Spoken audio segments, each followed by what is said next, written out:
Welcome to A levels academy Islamabad. इस video के अंदर हम rights and duties of seller empire के बारे में पढ़ेंगे। ये सेल्स एक्ट का टॉपिक है, यानी कि जो सेल्स एक्ट है आपका, उसी के अंदर ये टॉपिक आएगा, ठीक है। और ये टॉपिक बेसिकली किस सब्जेक्ट का पार्ट बन सकता है, तो बेसिकली कॉन्ट्रैक्ट का जो आपका सब्जेक्ट है उसी का जो पार्ट 2 है उसके अंदर सेल्स का टॉपिक आता है, ठीक है। उसके अलावा अगर कोई ऐसा स्टूडेंट देख रहा है जो सिर्फ सेल्स का टॉपिक सीखने के लिए आया है तो उनके लिए भी ये वीडियो सूटेबल है। अब मैं इस टॉपिक को स्टार्ट करने लगी हूँ। ये जो यहाँ पे जितना पोर्शन लिखा है ये इंट्रोडक्शन है इसका, ठीक है। Let's imagine a seller is someone who sells something like a toy, clothes or books, and a buyer is someone who wants to buy those things. यहाँ पे कह रहे हैं कि आप इमेजिन करें कि एक सेलर है, एक ऐसा इंसान है सेलर जो कोई चीज़ सेल करना चाह रहा है। क्या चीज़ हो सकती है? मसलन कि वो कोई टॉय हो सकता है, खिलौना हो सकता है बच्चे का, किसी के कपड़े हो सकते हैं, किसी ब्रांड ने बनाए होंगे वो कपड़े, वो उसको बेच रहा होगा, कोई किताब होगी जिसको ये बेच रहा होगा, ठीक है। और एक बायर होगा, बायर एक ऐसा पर्सन होगा जो कि उन चीज़ों को ख़रीदेगा, सही है। तो ये चीज़ें आपने थोड़ा स्टार्ट में बतानी है। The law gives both of them some rights, things they have allowed to do, and some duties, things they must do. तो बेसिकली आपने देखा होगा कि मैंने इन दो पॉइंट्स को थोड़ा बोल्ड किया हुआ है। क्यों? क्योंकि मैं चाहती थी कि बोल्ड करने के साथ साथ आपको यहाँ पे साइड पे इसकी मीनिंग भी लिख दें। बोल्ड करने का मकसद ये है कि एग्जामिनर को पता चले कि आपको रीज़न पता है कि क्यों सेलर का नाम सेलर रखा गया है, बायर का नाम बायर रखा गया है, क्योंकि इनके ऊपर कुछ राइट्स एंड ड्यूटीज़ लगती हैं, सही है। अब लॉ क्या कर रहा है, देखिए पहले पार्ट में तो हमने ये बता दिया है कि सेलर और बायर कौन होता है। बायर होता है ख़रीदने वाला, सेलर होता है अपनी चीज़ें बेचने वाला, ठीक है। अब ये किस तरह से बेचेंगे, किस तरीके से इन चीज़ों को ख़रीदा जाएगा, इन चीज़ों पे लॉज लगाए गए हैं। अब उन लॉज के अंदर कुछ राइट्स एंड ड्यूटीज़ बताई गई हैं, ठीक है। अब राइट्स क्या होती हैं? राइट्स का मतलब है things they are allowed to do, यानी कि राइट्स के अंदर लिखा गया things they are allowed to do. Allowed क्या चीज़ होती है? अलाउड मीन्स कि कुछ ऐसी चीज़ें जिनको बेचना अलाउड हो, जैसे कि गाड़ियाँ, टॉयज़ और इस तरह की तमाम चीज़ें। लेकिन ड्रग्स अगर आ जाती हैं या कोई भी गंदी या गलत चीज़ हो जिसको लॉ खुद प्रोहिबिट करता है, रोकता है, लॉ कहता है कि फ़लाँ चीज़ जो है आप सेल परचेज़ नहीं कर सकते, ये इलीगल है, तो वो फिर आप सेल परचेज़ नहीं कर सकते, वो अलाउड नहीं होती, ठीक हो गया। उसके अलावा ड्यूटीज़ के बारे में लिखा है things they must do. Duties में भी ऑब्वियसली वही चीज़ें आती हैं कि अगर आपको किसी चीज़ से रोका गया है कि ये चीज़ आपने नहीं बेचनी या ख़रीदनी, तो उससे आपको रुकना चाहिए। उसके अलावा ड्यूटीज़ के अंदर ये भी शामिल किया जाता है कि आपको किस प्रोसीजर्स के साथ बेचना चाहिए। ऑब्वियसली जब भी आप कोई चीज़ बेचते हो तो उसमें कोई कॉन्ट्रैक्ट होता है। टॉय भी अगर आप बेचते हो ना तो आप पेमेंट के साथ रसीद एक होती है, यानी कि आप जब भी कोई चीज़ खरीदते हो बेचते हो तो आपको एक रसीद मिलती है छोटी सी कि हाँ इसने ये चीज़ें जो है ख़रीद ली, टॉयज़ ख़रीद ली हैं, तो यहाँ पे रसीद पे डेट, तारीख और हर चीज़ लिखी जाती है, तो वो भी एक एविडेंस बन जाता है। तो अगर आप कोई बड़ी चीज़ बेच रहे हो, जैसे कि कोई गाड़ी खरीद रहे हो मसलन, ठीक है, तो उस पर ऑब्वियसली एक कॉन्ट्रैक्ट भी हो सकता है रसीद के साथ साथ, ठीक है। तो वो कॉन्ट्रैक्ट और रसीद मिला के आप जो है प्रॉपर्ली चीज़ खरीदते बेचते हो। तो क्यों मैंने रसीद और कॉन्ट्रैक्ट का जिक्र किया? क्योंकि ये आपकी ड्यूटी बनती है, यानी कि जो सेलर है ना, जो चीज़ें बेच रहा है, उसकी ये ड्यूटी बनती है कि वो इन चीज़ों को मेंशन करें, यानी कि रसीद बनाए जब वो कोई चीज़ बेचे, ठीक है। उसके साथ साथ कॉन्ट्रैक्ट होना चाहिए, क्योंकि बड़ा लेन देन हो रहा है ना, कोई गाड़ी बेची जा रही है, घर बेचा जा रहा है, बहुत ही एक्सपेंसिव चीज़ बेची जा रही है, तो उस पर कॉन्ट्रैक्ट बनना चाहिए, ठीक है। वो जो कॉन्ट्रैक्ट हो, वो कॉन्ट्रैक्ट इस सेलर के पास, यानी कि चीज़ें बेचने वाले बंदे के पास तैयार पड़ा हो, यानी कि जिस दिन ख़रीदार आए तो उससे वो कॉन्ट्रैक्ट साइन करवाए। और कॉन्ट्रैक्ट में वो सारी बातें लिखी जाएँ जिसमें ये लिखा जाए कि जिस दिन पैसे दिए जाएंगे उसी दिन ही जो है प्रॉपर्टी ट्रांसफ़र होगी। प्रॉपर्टी हो सकती है, कोई घर हो सकता है, कोई गाड़ी हो सकती है, या कोई ज्वेलरी हो सकती है, ठीक है। वो चीज़ ख़रीदने के लिए अगर वो आपके पास आया तो पहले पैसे देगा, जैसे ही आपको पैसे मिलते जाए आप उसको उसी दिन ही चीज़ ट्रांसफ़र कर दो, ठीक हो गया। तो यहाँ बताने का मकसद ये है कि जितने भी ये कागजात है, कॉन्ट्रैक्ट हो गया, रसीद हो गया, ये बनाने की ज़िम्मेदारी जो है एक ड्यूटी होती है, ठीक है। अगर सेलर अगर नहीं बना रहा, यानी कि चीज़ें बेचने वाला बंदा अगर नहीं बना रहा, तो जो बायर है ना, उसकी भी ड्यूटी बनती है कि वो सेलर से देखे जाके कि क्या उसने कॉन्ट्रैक्ट बनाया है, क्या उसने रसीद तैयार की है कि नहीं, ठीक है। तो दोनों साइड्स की जो पार्टीज़ हैं उन पे कोई ना कोई ड्यूटीज़ लगती हैं।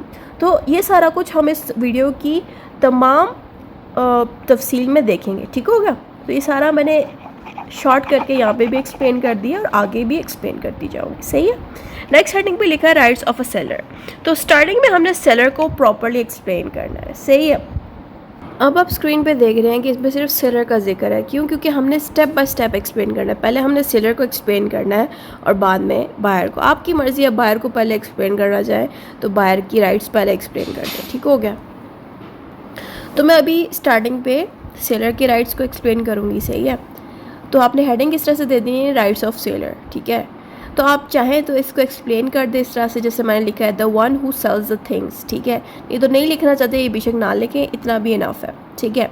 तो यहाँ पे सही है, ये हेडिंग दे दी। उसके बाद सब हेडिंग आपने देनी है the buyer should accept the goods, सही है। यहाँ पे लिखे if the seller sends the correct item the buyer should take it and not reject it for no reason, ठीक हो गया।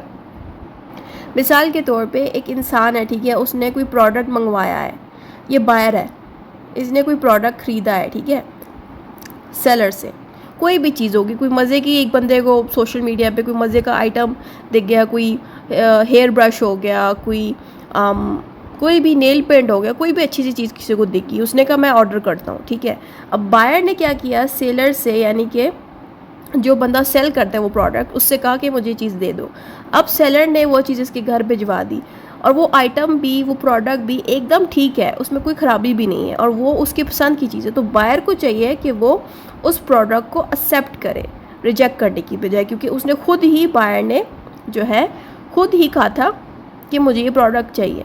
तो फिर ऐसी सिचुएशन पे जब बायर एक दफ़ा कह देना कि मुझे ये चीज़ चाहिए, तो बाद में इनकार नहीं कर सकता। इनकार तभी किया जा सकता है जब प्रोडक्ट में कोई खामी हो, प्रोडक्ट अगर ठीक ना हो, ठीक हो गया। तो ये बात यहाँ लिखी गई, यानी कि जो ये सेलर है उसको प्रोडक्ट वापस नहीं जाएगा अगर वो आइटम या प्रोडक्ट कम्प्लीटली ठीक हो, सही है। तो ये राइट्स है सेलर की। सेलर कौन होता है? जो अपनी चीज़ बेच रहा है, ठीक है। दूसरा राइट इसका देखते हैं क्या है।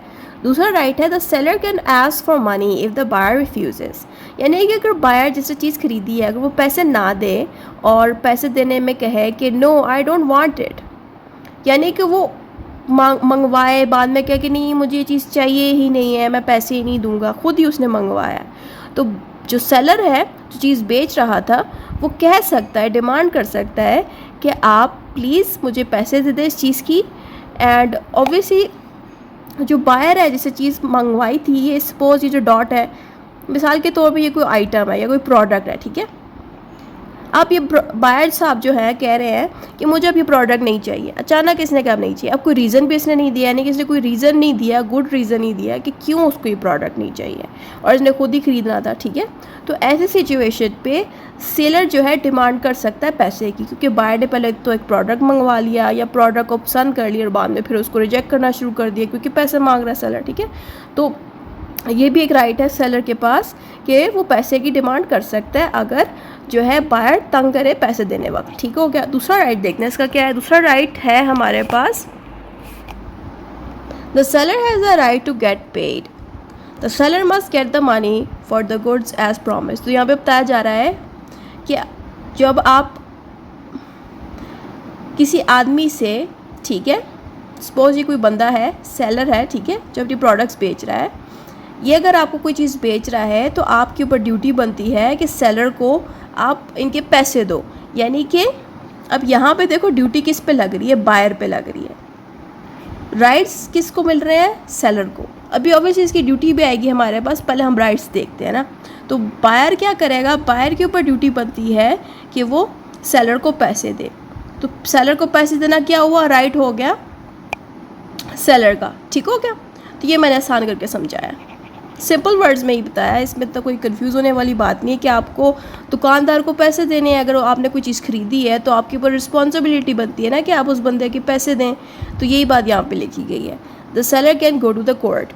यहाँ पे कहते हैं कि कोई बंदा आपसे कोई चीज़ खरीदता है और वो पैसे नहीं देता तो आप उसको कोर्ट में लेके जा सकते हैं, ठीक है। तो ये चीज़ इस लाइन में लिखी है कि the seller has the right to get to, sorry ये आई थिंक मैंने ऊपर वाली लाइन को टिक कर दी है, निचली लाइन थी, the seller can go to court. यहाँ पे लिखा है the buyer doesn't pay the seller can take legal actions. तो यहाँ पे लिखा गया है कि अगर जो बंदा चीज़ें खरीद रहा है वो पैसे नहीं देता तो उसको आप कोर्ट लेके जा सकते हैं, ठीक है, हो गया। अगली बात पे लिखा है the seller can ask for extra money interest if the buyer delays payment the seller can ask for some extra money called interest for the waiting time. यहाँ पे ये कह रहे हैं कि एक बंदा आपसे लगातार कोई चीज़ खरीद रहा है या उसने एक ही दफ़ा खरीदी और पैसे नहीं दिए और लगातार खरीदी जा रहा है और पैसे नहीं दिए। देखो दो तरीके से हो सकता है। एक बंदा है, ठीक है, उसने एक चीज़ आपसे ख़रीदी और पैसे नहीं दिए। एक और बंदा है, उसने आपसे चीज़ खरीदी, पैसे नहीं दिए, लेकिन बार बार वो चीज़ें खरीदते जा रहा है और पैसे नहीं दे रहा। तो ये दोनों टाइप के जो बंदे हैं, इन दोनों टाइप के बंदों को हम बायर कहते हैं। और ये दोनों टाइप के बंदों पर इंटरेस्ट लग सकता है। इंटरेस्ट मीन्स सूद। किसका सूद लग सकता है? सेलर का, यानी कि इसने सेलर से जो चीज़ें खरीदी हैं और पैसे ना देने की वजह से इसको जो इंतज़ार करवाया ना, उस इंतज़ार की वजह से जो सेलर है आपसे इंटरेस्ट लेगा, सूद लेगा, ठीक है, क्योंकि आपने तो उसके पैसे नहीं वापस किए, ऊपर से उसको इंतज़ार करवाया, तो उस इंतज़ार करने के लिए आपके ऊपर जुर्माना डाल देगा एक्स्ट्रा, ठीक हो गया। अब हम इन्हीं सेलर साहब की ड्यूटीज़ देखते हैं कि अब इसके ऊपर क्या ड्यूटी लगती है बायर की, ठीक है। राइट्स तो हमने सारे जान लिए, अब हम इसकी ड्यूटीज़ देख लेते हैं। ड्यूटीज़ भी लिखे हुआ है the seller must do. Duties का मतलब यही होता है ना कि what are the responsibilities on him, ठीक है, यानी कि आप के जो सेलर साहब हैं उन पे क्या रिस्पॉन्सिबिलिटीज़ लग जाती हैं, क्या उन पे लायबिलिटीज़ लगती हैं, ठीक है। तो आपको डिफरेंट क्वेश्चंस आ सकते हैं, define the liabilities of A seller, define the responsibilities of the seller. तो उन सब में ये सेम ही बात लिखनी होती है, ठीक है, नाम फ़र्क होता है, यानी कि ड्यूटी की जगह लायबिलिटी भी आ सकता है, सही हो गया। तो इसमें पहली ड्यूटी है the seller must give the goods. इसमें लिखना है the seller must deliver what was promised in the contract. Contract basically देखो, एक होता है ना बाज़ार से जाके चीज़ खरीदना, उसमें आप कॉन्ट्रैक्ट नहीं करते, आप बस कहते हो मुझे आटा चाहिए, इतने किलो दे दो या जितना भी है दे दो, सही है, आप बस उतना लेके आ जाओ जितना आपको चाहिए, आपने पैसे दे दिए, सही है। उस सिचुएशन में भी सेल एंड परचेज हो रहा है। लेकिन कुछ ऐसी भी लेन देन है जिसमें कॉन्ट्रैक्ट आ जाता है, वो होता है कार के लेन देन में या प्रॉपर्टी, अगर बहुत ही एक्सपेंसिव प्रॉपर्टी है ना उस पे होता है, ठीक है, यानी कि जितनी भी प्रॉपर्टीज़ हैं चाहे वो एक्सपेंसिव हो या लाख रुपए से भी स्टार्ट हो, ऐसे लाख रुपए की नहीं होती बट नॉर्मली भी लाख रुपए की भी प्रॉपर्टीज़ होती हैं, but I don't want to mention them right now because it's not my concern to discuss about the properties. But आपको यहाँ पे ये बता रही हूँ कि कुछ ऐसी प्रॉपर्टीज़ भी होती है मिसाल के तौर पे जिसकी लाख रुपए से स्टार्टिंग होकर अरबों रुपए में जाती है, ठीक है।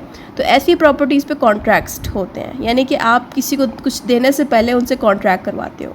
कॉन्ट्रैक्ट क्यों इंपॉर्टेंट है उसके लिए आपको लाजमी मेरी दूसरी वीडियो देखनी चाहिए जिसमें मैंने सारी इंपॉर्टेंस बताई है कि कॉन्ट्रैक्ट करना कितना ज़रूरी होता है, कॉन्ट्रैक्ट को जानना कितना ज़रूरी होता है, उन सब के ऊपर मैंने वीडियो बनाई, वो आप जाके लाजमी देखिएगा, ठीक हो गया। तो बेसिकली यहाँ पे इस पूरी लाइन में ये बताया गया है कि अगर कॉन्ट्रैक्ट हुआ होगा और उस कॉन्ट्रैक्ट की वजह से अगर कोई भी गड़बड़ होगी ना, तो जो ये सेलर साहब है जिसने कॉन्ट्रैक्ट बनाया था और उसने कुछ भी गड़बड़ कर दी, तो ये बंदा ना कोर्ट भी जा सकता है। कोर्ट कौन लेके इसको जाएगा? बायर, यानी कि जिस बंदे ने आके इसकी चीज़ खरीदी थी ना वो इसको कोर्ट भी लेके जा सकते हैं, ठीक है, कॉन्ट्रैक्ट की वजह से, सही है। क्योंकि कॉन्ट्रैक्ट में इसने छेड़छाड़ी कर दी। कैसी छेड़छाड़ी कर दी कि सेलर ने कहा कि मैं आपको गाड़ी जो है 20 लाख में दूंगा, अच्छी गाड़ी दूंगा। अब गाड़ी में ख़राबियाँ निकल आई, इसने गलत हरकतें की, झूठ बोल दिया ना, कॉन्ट्रैक्ट में जो कहा गया था वो इसने नहीं किया, गलत गाड़ी दे दी, लाइक ऐसी गाड़ी दे दी जो यूज़ थी, जिसमें मतलब पीसेस ठीक नहीं डले हुए थे, अच्छी नहीं चल रही थी, कुछ ख़राबियाँ थी, ठीक है, और पैसे उस बंदे ने बायर ने पूरे दिए हुए थे। तो ऐसी सिचुएशन पे जो बायर है वो सेलर को लेके जा सकता है कोर्ट, क्योंकि कॉन्ट्रैक्ट में जो उसने बातें बोली थी वो इस सेलर ने पूरी नहीं की, यानी कि उसने प्रोडक्ट जो गाड़ी है या कोई भी चीज़ बेची जा रही है वो उस तरह से नहीं बेची गई, मतलब वो सही क्वालिटी की बेची नहीं गई जिसका डिमांड किया गया था कॉन्ट्रैक्ट में, ठीक हो गया। अब हम नेक्स्ट पॉइंट्स रीड आउट करते हैं। यहाँ पे अगली हेडिंग है the goods must be ready to use और सेल। इसमें लिखा है if anything needs to be done to the goods before delivery like packing, the seller must do it on time। तो यहाँ पे कहते हैं कि जो सेलर है ना, सेलर को चाहिए कि अगर वो कोई भी चीज़ बेच रहा है ना तो उसको ऐसा नहीं करना चाहिए कि उसने चीज़ें तैयार ही नहीं की और पहले से ही उसने ऑफ़र लगा दी है कि हमारे पास फ़लाँ चीज़ें अवेलेबल है, आप आके ख़रीद लें। ऑब्वियसली बाज़-औक़ात कुछ ऐसे सेलर्स भी होते हैं जिनके पास प्रोडक्ट्स तैयार ही नहीं हुए होते और उन्होंने पहले से ही इश्तिहार लगा दिए, तो ऐसी सिचुएशन पे उनका नुकसान होगा क्योंकि कस्टमर डिमोटिवेट हो जाएंगे। उनको जब दिख जाएगा कि इनके पास प्रोडक्ट नहीं तैयार, तो वो फिर वापस चले जाएंगे, किसी और से जाके ले लेंगे जहाँ पे प्रोडक्ट्स तैयार होते हैं। ठीक है, तो सेलर को चाहिए, उसके ऊपर ये ड्यूटी लगी होती है कि जब भी वो किसी चीज़ की मार्केटिंग करें या किसी भी बंदे से बातचीत करें अपनी प्रोडक्ट की, तो सबसे पहले उस प्रोडक्ट को तैयार रखें कि ताकि कोई भी बंदा आपके पास आए तो उसको फ़ौरन आप अपना प्रोडक्ट दे सकें और पेमेंट ले सके। अगर प्रोडक्ट आपको बेचना भी नहीं है कोई बात नहीं, कम से कम आपके पास प्रोडक्ट तैयार होना चाहिए। ठीक हो गया, ये बातें बताएंगे कि ये आपके ऊपर ड्यूटी लग जाती है कि आपके पास प्रोडक्ट जो है तैयार हो। ठीक हो गया, ये बातें यहाँ लिखी गई हैं क्योंकि जब आप प्रोडक्ट की मशहूरी एक दफ़ा स्टार्ट कर देते हो, लोगों तक बात पहुँच जाती है, तो लोग तो वेट नहीं करेंगे ना, लोग कहेंगे हमने ऑर्डर दे दिया है, हमें जल्द से जल्द अपना प्रोडक्ट चाहिए। ठीक है, तो ये बातें इसके सेकंड पॉइंट पे लिखी है। तो ये ड्यूटी होती है सेलर की, जो बंदा बेच रहा है अपना प्रोडक्ट, उसको जल्द से जल्द अपना प्रोडक्ट तैयार रखना चाहिए। थर्ड इसकी ड्यूटी बनती है, if the seller doesn't deliver he must give the money back. यहाँ पे कह रहे हैं कि एक बंदे ने आपको पैसे दे दिए कि उसको प्रोडक्ट चाहिए और काफ़ी दिन हो गए हैं उसको, अगर आपका प्रोडक्ट नहीं पहुंचा तो आपको चाहिए कि आप उसके पैसे वापस कर दें, ये आपकी ड्यूटी बन जाती है। तो ये चीज़ आपने इस हेडिंग में लिखनी है, if the seller takes the money but doesn't sell the goods he must return the money. ठीक हो गया, वही सेम बात आपने हेडिंग में लिखी है, उसको लंबा करके आपने इसके नेक्स्ट पॉइंट में डाल देना है। मैंने एक्सप्लेन कर दिया आपको। इसके अगला ड्यूटी देख लेते हैं, द सेलर मस्ट ऑल्सो पे इंटरेस्ट।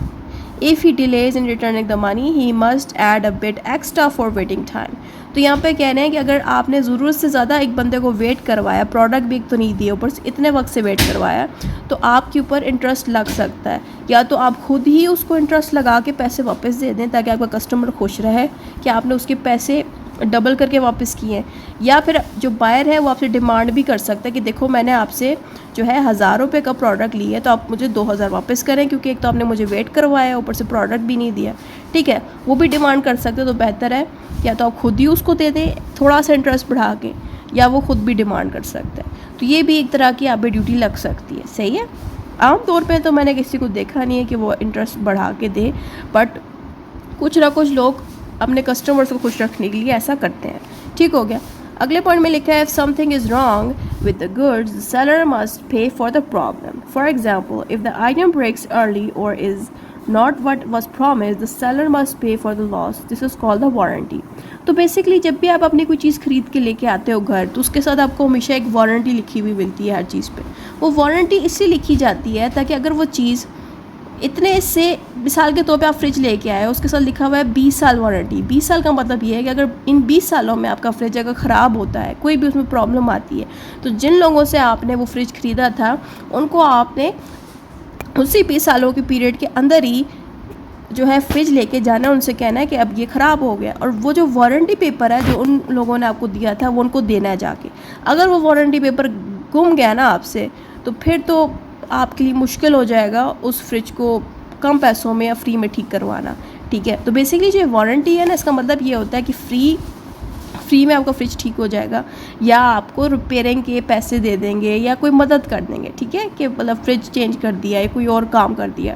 ठीक है, तो ये वारंटी इसलिए इतनी इंपॉर्टेंट होती है। फ्रिज की तो 20 साल है, लेकिन जो आमतौर पर जो छोटी मोटी चीज़ें जैसे कि AC हो गया, उसका 2 साल हो गया, या 1 साल का पीरियड होता है, या कोई छोटा सा प्रोडक्ट ले रहे हो उसका ज़्यादा से ज़्यादा 1 दिन का वारंटी होता है कि आप 1 दिन में चेक करके बता दो, अगर 1 दिन में ख़राब होगा तो वापस करके नया वाला ले लेना।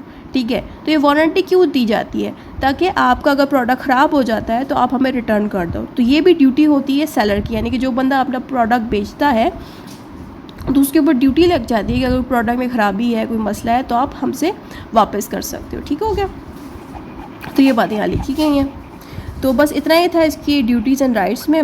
अब अगली ड्यूटीज़ एंड राइट्स जो है शुरू हो जाती हैं बायर की। ठीक हो गया, तो अब हम इसको स्टार्ट करने लगे हैं। Rights of a buyer, the one who buys things. यानी कि अब राइट्स आएंगे बायर्स के, यानी कि बायर वो बंदा है जो चीज़ें खरीदेगा, कोई भी वो चीज़ हो सकती है जो वो ख़रीदता है। तो उस इंसान के क्या राइट्स होंगे, और जब वो चीज़ खरीदेगा तो किस किस टाइप के उसको राइट्स मिलने हैं, तो वो सारी चीज़ें यहाँ पे लिखी गई हैं। ठीक हो गया, तो इसका पहला राइट है हमारे पास यहाँ पे The buyer must get the goods he paid for. The buyer has a right to get the item just like it was described. यहाँ पे कह रहे हैं कि एक बायर है, अगर उसको कोई चीज़ चाहिए और उसने पैसे पेड कर दिए हैं, यानी कि पैसे दे दिए हैं, तो जो सेलर है जो चीज़ बेच रहा था बायर को, तो सेलर पे ये ड्यूटी बन जाती है कि वो बायर को जल्द से जल्द वो चीज़ हैंड ओवर कर दे। यानी कि अगर बायर कोई चीज़ ख़रीदने जा रहा था तो उसको वो चीज़ मिल जाए, ठीक है। जैसे उसने पैसे दे दिए और वो चीज़ मिल जाए। जैसे कि आप दुकान से सपोज़ एग्स लेने चले गए हो, अंडे लेने चले गए हो, तो आपने क्या किया, पैसे दिए दुकानदार को और उसने फ़ौरन आपको अंडे दे दिए। ये आपका राइट है कि आपने पैसे दिए और आपको फ़ौरन वो चीज़ मिल गई, ठीक है। तो ये इसका पहला राइट है। दूसरा राइट है इसके पास, the buyer can reject the goods if wrong amount is delivered. If the seller sends more or fewer items than ordered, the buyer can reject everything, accept all, or accept only the correct amount and return the extra. तो buyer को यहाँ पे 3 options दी गई हैं। अगर आपने मिसाल के तौर पे, मैं एग्जांपल दे देती हूँ यहाँ पे कि आप एग्स लेने जा रहे हो, ठीक है। आपने कहा कि मुझे एग्स जो है इतने दर्जन चाहिए, या अगर आप कहते हो कि मुझे ना ग्लास ख़रीदने हैं, ग्लास, घर में आपके ग्लास ख़त्म हो गए शीशे के और आप ख़रीदने जा रहे हो, आप कहते हो मैंने 6 ग्लास लेने हैं। अब दुकानदार जल्दी में था, जो अपना सेलर था वो जल्दी में था, उसने क्या किया कि आपको 6 की बजाय 7 ग्लास दे दिए। अब आपकी मर्ज़ी है, आप 7 ग्लास जो है एक्सेप्ट कर लो। अब उसने 7 ग्लास आपको उसी प्राइस में दिए जिस प्राइस में 6 देने थे, लेकिन जल्दबाजी में उसने 7 दे दिए, ठीक हो गया। अब आपकी मर्ज़ी, आप सारे के सारे एक्सेप्ट कर लो, या फिर एक वापस करके उतनी ही अमाउंट ले लो ग्लासेस की जितनी आपको चाहिए। वो आपने थर्ड पॉइंट पे बता दी कि आपने उतनी, जितने आपको ग्लास चाहिए थे आपने उतने रख लिए, बाकी के ग्लास वापस कर दिए जो आपको नहीं चाहिए। उसके अलावा या फिर आप सारे के सारे एक्सेप्ट कर लो उतने ही पैसों में, यानी कि आपको उस फालतू ग्लास के पैसे नहीं देने पड़े लेकिन आपने एक्सेप्ट कर लिए, या फिर आप सारे के सारे ग्लास रिजेक्ट कर लो, ठीक है। तो बेसिकली यहाँ पे क्या ये रहे हैं कि अगर कोई गलती हो जाए, सेलर से जो चीज़ें बेच रहा है आपको गलती से कोई चीज़ ज़्यादा दे दे वो, या कम दे दे, यानी कि आपको 6 की जगह 5 ग्लास दे दे, कम दे दे, तो आपकी मर्ज़ी, आप उस चीज़ को उसी तरह एक्सेप्ट कर लो कि 5 दे दिए, कोई बात नहीं, खैर है। या फिर जो है वापस कर दो उसको, को भाई मैंने 6 मांगे थे, तुमने 5 दिए, पैसे तुमने मुझसे पूरे ले लिए, तो मैं तुमसे ग्लास नहीं ले रहा, मेरे पैसे वापस कर दो। इस तरह से भी आप कह सकते हैं, या आप दुकानदार से कह सकते हैं कि आपने मुझे 5 ग्लास दे दिए थे तो आप उस पर 1 बढ़ा दें क्योंकि पैसे आपने मुझसे पूरे 6 के लिए, ठीक है। तो ये सारे इसके राइट्स थे। अब हम नेक्स्ट पॉइंट पढ़ते हैं। जो इसका नेक्स्ट राइट है वो है, the buyer can say no to party by party delivery unless agreed before। तो यहाँ पे लिखा है, if the contract says everything must come together he doesn't have to accept pieces। यहाँ पे कह रहे हैं कि अगर आप कोई ऐसी चीज़ ले रहे हो जो टुकड़ों में आ रही है, मिसाल के तौर पे अगर आप कहते हो कि मैंने एसी जो है ख़रीदा है, एसी के साथ ऑब्वियसली काफ़ी सारी चीज़ें आती हैं, जैसे कि उसका बाहर एक और जो है लगा होता है, ठीक है, बाहर की साइड से जो मतलब गर्म हवा बाहर निकालता है, तो वो चीज़ वो जिस बंदे ने जो अपना सेलर है, जो जिसने आपसे पैसे ले लिए और ये आपको एसी दे रहा है, एसी तो उसने भेज दिया है, लेकिन जो बाहर वाली चीज़ है वो उसने भेजी नहीं। उसने कहा मैं कल भेजता हूँ या हफ्ते बाद भेजता हूँ। तो आप क्या करो, आप सेलर से कहो या तो मेरे पैसे वापस कर दो या मुझे सारी चीज़ें इकट्ठी भेजो, ठीक है। ये राइट बायर के पास होता है। बायर वो बनता है जो चीज़ ख़रीदता है। तो उसका मतलब ये है कि जो चीज़ ख़रीदने वाला है, अगर उसको चीज़ प्रॉपर्ली नहीं मिल रही, टुकड़ों में मिल रही है, यानी कि बंदा कहता है कि ठीक है आधी आप अभी ले लो, आधी बाद में ले लो, ठीक है, पैसे उसने पूरे ले लिए हुए हैं, तो ऐसे सिचुएशन में जो बायर है वो पैसे वापस मांग सकता है और वो चीज़ वापस कर दे। यानी कि जो बायर है वो उस बंदे का एसी वापस कर दे और पैसे ले ले, या फिर उससे डिमांड करे कि ये जो चीज़ है वो भी मुझे दे दे ताकि जो है मेरा काम हो जाए, मैंने पैसे आपको पूरे दे दिए, ठीक हो गया। तो ये भी इसका एक राइट होता है। नेक्स्ट इसका राइट है, the buyer must be told if the goods are insured for ship deliveries. यहाँ पे लिखा है, if goods are send by sea the seller must tell the buyer if they are protected by insurance.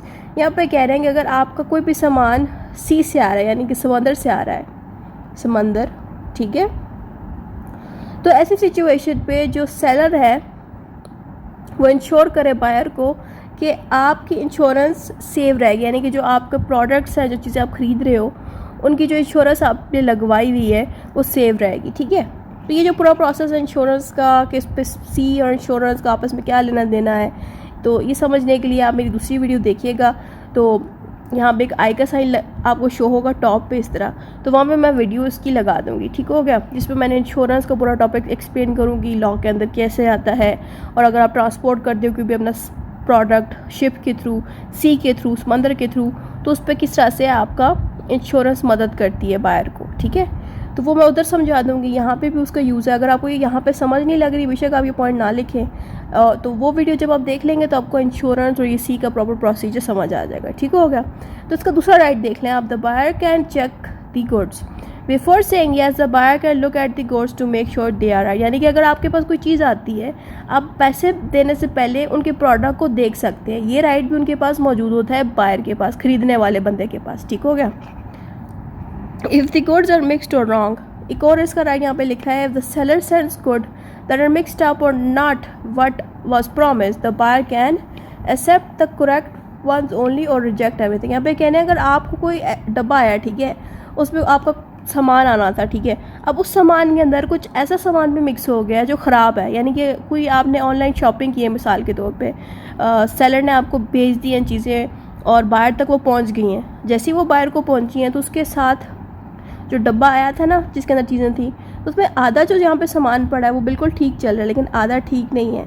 अब buyer की मर्ज़ी है कि वो सारा का सारा सामान रख ले या फिर सारा का सारा सामान एज़ इट इज़ वापस कर दे और उनसे कह दे कि आपने हमें आधी चीज़ें ख़राब भेजी हैं, जिससे क्या होगा कि ऑब्वियसली सेलर क्या करेगा, उसको फिर सारी ठीक चीज़ें भेजेगा। तो ये राइट भी होता है बायर के पास, खरीदने वाले बंदे के पास, कि या तो वो सारा कुछ एक्सेप्ट कर ले या फिर उसमें से सिर्फ उन्हीं पार्ट्स को एक्सेप्ट कर ले जो उसको रखने हैं, बाकी चाहे तो वापस कर ले या फेंक के जो मर्जी करे, या सारा का सारा सामान एज इट इज़ रिजेक्ट कर दे और वापस दे दे उस बंदे को, ठीक हो गया।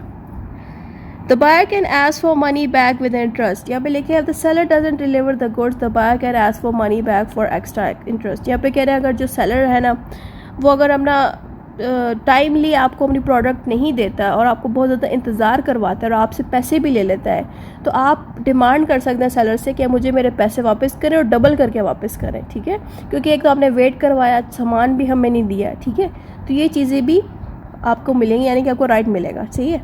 If the seller breaks the deal the buyer can take action. तो यहाँ पे लिखा है कि आपने ऑब्वियसली कोई कॉन्ट्रैक्ट किया किसी बंदे के साथ, वो बंदा कौन है, सेलर, जो अपनी प्रोडक्ट बेच रहा है कोई भी, और वो प्रोडक्ट बेचने से पहले या तो वो आपको दे ही नहीं रहा, कोई डैमेज प्रोडक्ट बेचती है, कोई गड़बड़ कर दी है, तो आप उसके खिलाफ एक्शन ले सकते हो कोर्ट में। अब यहाँ पे लिखा क्या है, sue for the damage money loss. यहाँ पे कह रहे हैं जो बायर है वो सेलर को, बेचने वाले को सू कर सकता है, कोर्ट लेके जा सकता है अगर उसका पैसे का लॉस हो जाए। पैसे का लॉस क्यों होगा कि जो प्रोडक्ट बेचा गया है इसको वो चले ना, वो ख़राब हो जाए। ज़ाहिर बात है जब आप प्रोडक्ट पे पैसे लगाते हो और वो चीज़ चले ही ना तो क्या होगा, उससे आपके पैसे ज़ाया होंगे, आपको दोबारा से नई चीज़ लेनी पड़ेगी, ठीक है। तो इसको कहते हैं हम मनी लॉस। तो अगर आपका मनी लॉस हो रहा है इस सेलर की वजह से जिसने आपको गलत सामान बेचा है, तो आप इसको कोर्ट लेके जा सकते हो। उसके अलावा आपको एक और राइट मिलता है, ask for money paid back, या फिर आप सेलर से कह सकते हो कि मेरे पैसे वापस कर दो, आपने हमें सामान गलत बेचा था, ठीक है। उसके अलावा आपको मिलता है ask the court to make the seller send the good. तो उसके अलावा आप ये भी कह सकते हो कि आपको, अगर आप डायरेक्टली अगर कहते हैं ना सेलर से कि मुझे पैसे दो और सेलर कहता है मैं नहीं देता, अगर वो रिफ्यूज़ करता है तो आप कोर्ट से मदद लेके कह सकते हो कि मुझे मेरे पैसे वापस कर दे। यानी कि आप कोर्ट से मदद लेके सेलर से कह सकते हैं कि एक तो पैसे वापस कर दे। अगर वो पैसे की बात पे नहीं मानता तो आप उससे ये कह दें कि जो प्रोडक्ट आपने मुझे दिया था वो ख़राब है, उसके बदले में मुझे एक और प्रोडक्ट दे दें उसी तरह का, और उससे मुझे उसके ऊपर मुझ पर पैसे चार्ज ना करें, ठीक है। तो कोर्ट की मदद लेके आप उससे एक नया प्रोडक्ट ले लें जिस पे आपके पैसे ना लगे, ठीक है। ये मेथड भी आपको मिलता है। उसके अलावा रिजेक्ट द डील, यहाँ भी हो सकता है कि अगर आपने आधी पेमेंट अगर किसी प्रोडक्ट की कर दी है, पूरी नहीं की, और आपको दिख गया कि वो प्रोडक्ट बेकार है, तो आप उस कॉन्ट्रैक्ट को कैंसिल कर सकते हो, उस डील को कैंसिल कर सकते हो और पैसे भी कोर्ट की मदद से वापस निकलवा सकते हैं, सही है। तो ये बात आपको यहाँ पे लिखी मिली है। आस्क फॉर इंटरेस्ट, यानी कि अगर आपने वेट किया है और आप कहते हो कि मुझे थोड़ा ज़्यादा पैसा मिले इंतज़ार करने का, मेरा पैसा भी 3 दिनों से इसने दिया, प्रोडक्ट भी नहीं दे रहा, उससे पैसे भी ले लिए, तो आप इंटरेस्ट भी मांग सकते हो कोर्ट की मदद से, ठीक है। यानी कि आप एक्स्ट्रा अमाउंट मांग सकते हो क्योंकि आपने एक तो इंतज़ार किया, पैसे भी उसको दे दिए, उसने प्रोडक्ट नहीं दिया, तो उसके लिए आप कह रहे हो कि आप डबल उससे पैसे वापस मांग रहे हो, ठीक है। इसको कहते हैं एज फॉर इंटरेस्ट। अब यहाँ तक हमने जितना भी पढ़ा ना, इधर तक सारी राइट्स थी कि क्या क्या राइट्स बायर के ऊपर लागू होती हैं, यानी कि क्या राइट्स उसको मिलते हैं खरीदार को जब वो कोई चीज़ खरीदता है। अब इसके ऊपर क्या ड्यूटीज़ लगती है, यानी कि जो चीज़ें खरीदने वाला बंदा है उसके ऊपर क्या क्या ड्यूटीज़ लगती हैं, अब हम वो पढ़ने लगे हैं। तो पहली ड्यूटी है the buyer must take the goods, he must accept them if they are correct. यहाँ पे कह रहे हैं अगर बायर को सेलर कोई ऐसा प्रोडक्ट बेचता है जो बिल्कुल ठीक प्रोडक्ट है और वही प्रोडक्ट है जो बायर ने मांगा था, उसमें कोई ख़राबी नहीं है, तो बायर को चूँ चूँ नहीं करनी चाहिए, कोई ये नहीं कहना चाहिए कि इसमें ये ख़राबी वो ख़राबी, आपको एज इट इज़ वो चीज़ वैसी ही मिली है, ठीक है। तो फिर आपको एक्सेप्ट करना चाहिए। अगर आप एक्सेप्ट नहीं करते तो फिर आपके ऊपर भी एक्शन लिया जा सकता है, यानी कि जो चीज़ें खरीदने वाला बंदा है ना, बेवजह कोई प्रोडक्ट रिजेक्ट कर रहा है और उसने खुद ही उस प्रोडक्ट को ख़रीदा है, कोई रीज़न नहीं बनता प्रोडक्ट रिजेक्ट करने का, ठीक है।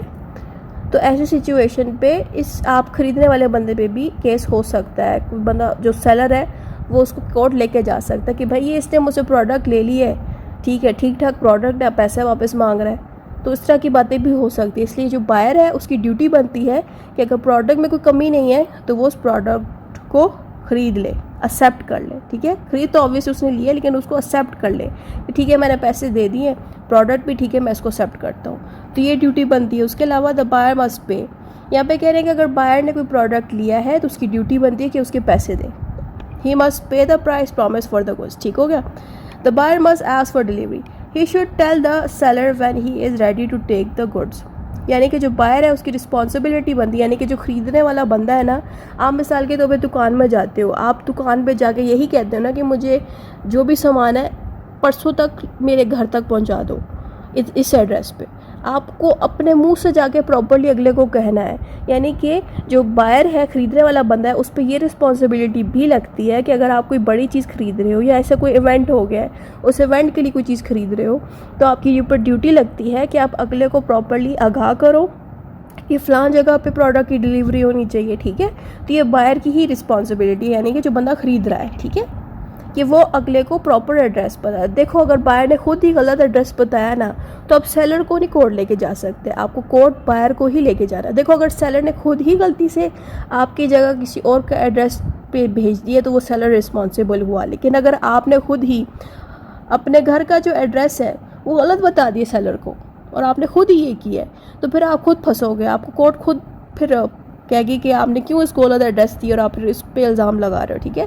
तो कहते हैं जब भी आप होम एड्रेस है, जिस जगह का भी आप एड्रेस दे रहे हो वो आपका ठीक होना चाहिए ताकि आपकी डिलीवरी सही जाए अगली जगह, ये रिस्पॉन्सिबिलिटी आपकी। उसके अलावा the buyer should ask at a reasonable time, he can not ask for delivery at a weird time like midnight. यहाँ पे कह रहे हैं कि जो बायर है उसके ऊपर ये रिस्पॉन्सिबिलिटी होनी चाहिए कि वो आधी रात को कोई डिलीवरी ना कराए, बल्कि किसी रीज़नेबल टाइम पर डिलीवरी कराए जिस पर सारे लोग जाग रहे हों, सारे लोगों को दिख रहा हो कि लोग इर्द गिर्द आते हैं, क्योंकि मिडनाइट एक तो काफ़ी ऐसा टाइम है जो जिस पे लोग सो रहे होते हैं, उस वक्त में शोर शराबा, डिलीवरी होना, घरों में घुसना इट्सेल्फ अच्छा नहीं समझा जाता है। इसलिए मिडनाइट पे टाइमिंग सेट करना डिलीवरी का कि इस वक्त घर पे पहुंचाया जाए तो गलत है, बल्कि आपको कोई सी ऐसी टाइमिंग पे डिलीवरी करवानी चाहिए जो जैसे कि सुबह का वक्त हो, शाम का या रात के 9-8 बजे का टाइम ये मुनासिब होता है डिलीवरी का, ठीक है। तो आपको टाइम अपने हिसाब से बताना चाहिए, ठीक हो गया। अगली ड्यूटीज़ की देख लेते हैं। If the seller delivery part by part the buyer must accept and pay as agreed. यहाँ पे कह रहे हैं कि अगर सेलर है वो अगर आपको नहीं दे पा रहा कोई चीज़ टाइमली, क्योंकि उसको कोई चीज़ बन नहीं रही, आधी ही वो बना पा रहा है, तो जो चीज़ आपको मिल चुकी है तो आपकी ऊपर ड्यूटी बनती है कि जो चीज़ आपको मिल गई है उसके ही आप पैसे दे दें, ठीक है।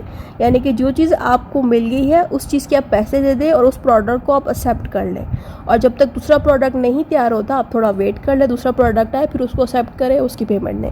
तो ये भी ड्यूटी आपके ऊपर लगती है। अब देखो हर बंदे डिफरेंट है, अगर आप नहीं प्रोडक्ट रखना चाहते कि मुझे थोड़ा थोड़ा करके दे रहा है, इकट्ठे नहीं दे रहा प्रोडक्ट, ठीक है, तो आप चाहो तो सारे के सारे प्रोडक्ट एक ही गो में कह दो कि भाई मुझे नहीं चाहिए, मेरे पैसे वापस कर दो, या फिर आप ये कर दो कि जो ले चुके हो प्रोडक्ट वो ले लो और जो बाकी प्रोडक्ट्स आएंगे वो बाद में आप ले लो, या आपकी अपनी मर्ज़ी है, लेकिन जब आप लेते हो तो उस प्रोडक्ट को एक्सेप्ट करो और उसकी पेमेंट पूरी देनी चाहिए, ठीक होगा। ये बात यहाँ की गई है। The buyer takes the risk during travel, if something happens to the goods while travelling he may be responsible. यहाँ पे कह रहे हैं अगर बायर ने खुद ही चीज़ खरीदी है और वो ट्रैवलिंग पे चला गया वो चीज़ खरीद के, ठीक है, और उसने देना किसी और को वो चीज़ थी। मिसाल के तौर पे मैंने अगर अपनी बहन को कोई चीज़ खरीद के देनी है और मेरी बहन ने कहा है उसको हिफाजत से लेके आना, मैं खुद ही लापरवाही कर दूँ, रास्ते में वो चीज़ टूट जाए, कोई कांच की उसने चीज़ मांग ली हो, कोई कांच की गुड़िया हो, ठीक है, मेरी वजह से वो कांच की गुड़िया टूट जाए, तो मैं सेलर को थोड़ी शिकायत करूँगी, मेरी अपनी लापरवाही से हुआ है ना। तो इट मीन्स बायर की अगर अपनी लापरवाही से कोई प्रोडक्ट टूट जाता है तो उसका रिस्पॉन्सिबल वो खुद होगा। ये बात इस लास्ट लाइन में लिखी है, सही है। If rejecting goods the buyer must inform the seller. तो यहाँ पे कहना है कि जो बायर है ना, उस पर ये रिस्पॉन्सिबिलिटी भी लगती है कि अगर उसे प्रोडक्ट को रिजेक्ट करना है ना, तो वो प्रॉपर्ली इन्फॉर्म करे सेलर को कि भाई मुझे तुम्हारा प्रोडक्ट नहीं चाहिए। दिल के अंदर ये चीज़ ना कहे, बल्कि प्रॉपर्ली मुंह से जाके कहे मुझे आपका प्रोडक्ट नहीं चाहिए, ठीक है। ये भी रिस्पॉन्सिबिलिटी होती है। The buyer must take the good when they arrive.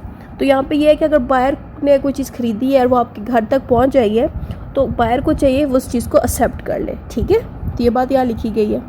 The buyer must pay any damage if he wrongly refuses to take the goods. और जो लास्ट लाइन है इसमें ये कहा गया है कि जो बायर है, अगर उसने खुद ही जो है रिफ्यूज़ किया कि मैं जो है आपका प्रोडक्ट नहीं खरीदता, और बहुत ज़्यादा तंग किया है सेलर को, बेवजह उसको तंग करना शुरू कर दिया, तो फिर सेलर जो है ना डिमांड कर सकता है बायर से कि तुम मुझे पैसे दो, जो है तुमने एक तो मेरा प्रोडक्ट रिफ्यूज़ किया है, ऊपर से तुम पेमेंट भी टाइम पे नहीं दे रहे, ऊपर से तंग कर रहे हो, तो वो एक्स्ट्रा भी मांग सकता है, या उससे वो पेमेंट भी मांग सकता है जो उसने प्रोडक्ट लेने के लिए कही थी कि आपका जो प्रोडक्ट है मैं ख़रीदूँगा। तो अब बाद में कहते नहीं नहीं मुझे नहीं चाहिए, और तंग भी उसको खामखा कर रहा है सेलर को। तो ऐसे सिचुएशन पे आप अगर तंग करते हैं ना कोई बंदा आपको, और बाद में रिफ्यूज़ करता है, आप इतनी मेहनत से उसके लिए प्रोडक्ट तैयार करते हो और फिर वो कहता नहीं मैं अब नहीं ले रहा या मैं अब नहीं ले रही, तो ऐसी सिचुएशन पे जो तंग करने वाला बायर है उसके ऊपर भी कोर्ट एक्शन ले सकती है, ठीक है, क्योंकि उसने खुद ही प्रोडक्ट लिया, बाद में एंड मौके पे एंड पे आके कह दिया भाई मैं नहीं लेता, आपकी डिलीवरी भी हो चुकी है आपके घर तक, सही है। तो ये होता है, तो ये भी रिस्पॉन्सिबिलिटी है। अब अगली हेडिंग आती है unpaid seller and his right. अब जितना भी अब तक हमने पढ़ा ना, वो सारा कुछ हमने पढ़ा था बायर एंड सेलर्स के बारे में, ठीक है, यानी कि बायर्स के क्या राइट होते हैं, सेलर के क्या राइट है, उन दोनों की क्या क्या ड्यूटीज़ लगती है एक दूसरे पे, ठीक है, ठीक है। अब बायर सेलर वही होते हैं ना।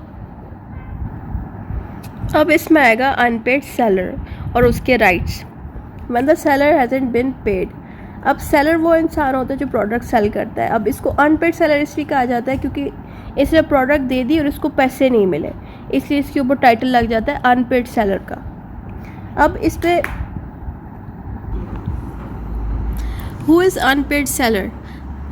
Unpaid seller is someone who sold goods but didn't get full money or got a check or not but it is bounced or was not accepted। तो अनपेड सेलर को किस तरह से पहचाना जाएगा, उसकी दो टाइप्स की आइडेंटिफिकेशन आपने बतानी है। जिसमें पहला यहाँ पे लिखा गया है कि ये वो बंदा होता है जो अपने गुड्स क्या चीज़ है, प्रोडक्ट, जो अपने प्रोडक्ट्स बेच चुका होता है, लेकिन प्रोडक्ट बेचने के बाद उसको पैसे की पूरी रकम नहीं मिली होती, उसको उसकी आधी अमाउंट मिली होती है। ये पहचान होती है अनपेड सेलर की। दूसरी पहचान इनकी ये होती है कि इनको ऐसा चेक मिला होता है जो बाउंस हो जाता है। अब चेक बाउंस के ऊपर मैंने पूरी एक अलग से वीडियो बनाई है, वो आप जाके देखें। यहाँ पे एक आई का साइन शो होगा, इसके टॉप पे मैं वीडियो लिंक लगा दूँगी चेक का, वो आप जाके देखें, जिसमें प्रॉपर्ली आपको समझ आ जाएगा कि चेक क्या होता है और चेक बाउंस क्या होता है। और ये ऐसा चेक होता है जो एक्सेप्ट नहीं होता, यानी कि इस चेक से क्या होता है कि पैसे उस सेलर को नहीं मिलते। तो ये इनकी एक ख़ास पहचान होती है। अब अगली हेडिंग इसमें आती है rights of unpaid seller. There are two kinds of rights. अब यहाँ पे जितना कुछ आएगा, अब आएगा अनपेड सेलर के राइट्स। तो यहाँ पे डिफरेंट काइंड्स होते हैं, यानी कि इनके जो राइट्स हैं वो डिफरेंट काइंड्स में अब आएंगे। तो पहली काइंड है rights of lien. Seller can ask the goods until the buyer pays. यहाँ पे कह रहे हैं कि जो सेलर है वो जो गुड्स है, यानी कि जो प्रोडक्ट्स हैं, अपने पास रख सकता है जब तक कि बायर उसको पैसे नहीं दे देता। इसको हम कहते हैं राइट ऑफ लेन। उसके अलावा दूसरा राइट इसके पास होता है right of stoppage. If goods are on the way and the buyer can't pay, the seller can stop the goods. जहाँ पे कह रहे हैं कि बायर ने कोई प्रोडक्ट ख़रीद लिया और सेलर ने उसके घर तक वो प्रोडक्ट बेचने की तैयारियां स्टार्ट कर दी, लेकिन उसी दौरान उसको पता चलता है कि बायर जो है बैंकरप्ट हो गया है। बैंकरप्ट मीन्स कि अब उसके पास पैसे नहीं है सेलर को देने के लिए। बैंकरप्ट के ऊपर मैंने पूरी अलग से वीडियो बनाई है, यहाँ पे एक आई का साइन आएगा, टॉप पे एक लिंक शो हो रहा होगा, वहाँ पे आप देख सकते हैं। जिससे क्या होगा कि सेलर अब उसको प्रोडक्ट्स नहीं देगा, क्योंकि बायर जो है ख़रीदने वाला बंदा वो पैसे नहीं दे सकता उसके प्रोडक्ट्स के। Then we have right of resale. If the buyer doesn't pay the seller can sell the goods to someone else. मतलब कि अगर बायर जो है पैसे नहीं दे रहा सेलर को, तो सेलर क्या करेगा, वही प्रोडक्ट किसी और को बेच देगा। तो ये जितने भी राइट्स हैं ये अनपेड सेलर के हैं, यानी कि अगर पैसे देने से पहले, मतलब आधे अगर पेमेंट दे चुका है बायर, तो उस सिचुएशन पे क्या क्या राइट्स मिलते हैं सेलर को, तो ये तमाम बातें यहाँ पे लिखी गई हैं। अब हम दूसरे राइट्स पढ़ने लगे हैं, वो है राइट्स अगेंस्ट बायर। इसमें है sue for price. Seller can go to court to ask for money. यहाँ पे लिखा है, अब यहाँ पे बताया जा रहा है कि सेलर जो है बायर वो बंदा है जिसने सेलर से प्रोडक्ट ख़रीदा। अब बायर ने प्रोडक्ट ख़रीदते वक्त उसको पैसे कम पे कर दिए, जिसकी वजह से सेलर क्या कर सकता है कि बायर को कोर्ट लेके जा सकते हैं और पूरी अमाउंट डिमांड कर सकते हैं। इसको कहते हैं सू फॉर प्राइस। दूसरा है sue for damages. Seller can claim money for loss if buyer refuses code. यानी कि अब सेलर ने प्रोडक्ट बेच दी है बायर को, और भेजने का पूरा प्रोसेस काफ़ी डिफ़िकल्ट था, फिर भी सेलर ने इसको भेजा और आखिरी वक्त पे बायर ने कह दिया कि मैं प्रोडक्ट नहीं लेता, तो ऐसी सिचुएशन पे भी सेलर बायर को कोर्ट लेके जा सकता है। नेक्स्ट है हमारे पास claim special damages and interest. Seller can also ask for extra if the buyer actions cause special loss. यहाँ पे कह रहे हैं कि अगर सेलर ने कोई प्रोडक्ट भेजा है बायर को, लेकिन बायर ने कोई ऐसी एक्शन ली है, मिसाल के तौर पे कोई प्रोडक्ट आया बॉक्स पे, सेलर ने दिया, और बायर ने उठा के इस प्रोडक्ट को कहीं फेंका है, जिससे क्या हुआ कि अंदर से कोई चीज़ डैमेज हो सकती है या डैमेज हो गई है, और बायर ने ये जानबूझ के हरकत की कि मुझे प्रोडक्ट नीचे उठा के फेंका है, तो सेलर इसके ख़िलाफ़ ये चीज़ कोर्ट में लेके जा सकता है और कह सकता है कि इसने जो मेरे प्रोडक्ट को डैमेज किया है, अगर वापस करना था तो कह सकता था इसने जो डैमेज किया है उसके मुझे ये एक्स्ट्रा पैसे दे। ठीक हो गया, तो ये चीज़ भी सेलर कर सकता है। उसके अलावा force buyer to complete deal. Court में order the buyer to finish the deal. यानी कि अगर बायर ने पूरे पैसे नहीं दिए और काफ़ी वक्त से ऐसा ही हो रहा है, तो बायर के ख़िलाफ़ सेलर जो है कोर्ट में कह सकता है कि मुझे ये पूरे पैसे दे। तो कोर्ट क्या करेगी, बायर को ऑर्डर करेगी कि वो फिनिश करे डील, यानी कि पैसे पूरे दे इस डील के, इस प्रोडक्ट के, ताकि जो है बात ख़त्म हो। उसके अलावा keep advance money. Seller can keep some amount as a penalty if buyer doesn't pay. यहाँ पे कह रहा है कि अगर बायर पैसे नहीं देता तो सेलर जो है उसके पैसे रख देगा। यानी कि अगर बायर ने आधे पैसे पे किए हैं प्रोडक्ट के और पूरे पैसे पे नहीं किए, और प्रोडक्ट जो है बायर के पास नहीं गया, और बायर फिर बाद में कहते हैं मैं जो है नहीं देता, तो फिर सेलर जो है उसकी जो अमाउंट है वो अपने पास रख भी सकता है। ठीक है, ये भी चांसेस होते हैं। तो ये बात यहाँ लिखी गई है। अब नेक्स्ट हेडिंग है एग्जाम्पल फॉर ईजी अंडरस्टैंडिंग। तो यहाँ पे कुछ एग्जाम्पल मैंने बनाई हुई है ताकि हमें अनपेड सेलर की ईजिली समझ आ जाए। Example for easy understanding. तो यहाँ पे लिखिए, imagine Ali sells a bicycle to Sara for 5000 rupees. If Sara takes the bike but doesn't pay, Ali can ask for money. यहाँ पे कह रहा है कि अली ने सारा को 5000 रुपये पे अपनी साइकिल बेचनी है। सारा ने क्या किया, बाइक तो ले ली लेकिन पैसे नहीं दिए अली को, तो अली क्या करेगा, सारा से कहेगा कि मुझे वो 5000 रुपये दे। If Ali sends the bike and Sarah rejects it without a reason, Ali can take legal action. यहाँ पे कह रहा है कि सारा ने बाइक को रिजेक्ट कर दिया और अली उसके घर लेके गया था बाइक, तो अली क्या कर सकता है, सारा के खिलाफ एक्शन ले सकता है कोर्ट में, यानी कि लीगल एक्शन ले सकता है। If Ali doesn't send the bike but take money, Sarah can ask for her money back with interest. यहाँ पे कह रहे हैं कि अली ने जो है बाइक भी नहीं दी और सारा के पैसे ले लिए, तो सारा क्या करेगी, अली से कहेगी कि मेरे पैसे वापस करें इंटरेस्ट के साथ, यानी कि जो एक्स्ट्रा अमाउंट बनती है ना इंटरेस्ट की वो भी दे, यानी कि जो पैसे सारा ने दिए उसके अलावा भी अली जो है उसको पैसे पे करे, एक्स्ट्रा पे करे। तो ये एग्जांपल हमने देख ली। अब नेक्स्ट हेडिंग है हमारे पास, अभी भी वही चल रही है। If the bicycle is being delivered and Sarah says she won't pay, Ali can stop delivery। यहाँ पे कह रहे हैं कि जो बाइसाइकिल है वो डिलीवरी के लिए भेज दी गई है सारा के घर में, और सारा रास्ते में ही बाइक जा रही है उसके घर तक, लेकिन रास्ते में ही कॉल आ जाती है कि सारा कहती है मैं नहीं बाइक खरीदती। तो अली क्या करेगा, डिलीवरी को रोक देगा। ठीक है, ये जो है एग्जाम्पल अब यहाँ पे आके ख़त्म हो गई है। इतना ही था इस वीडियो के अंदर।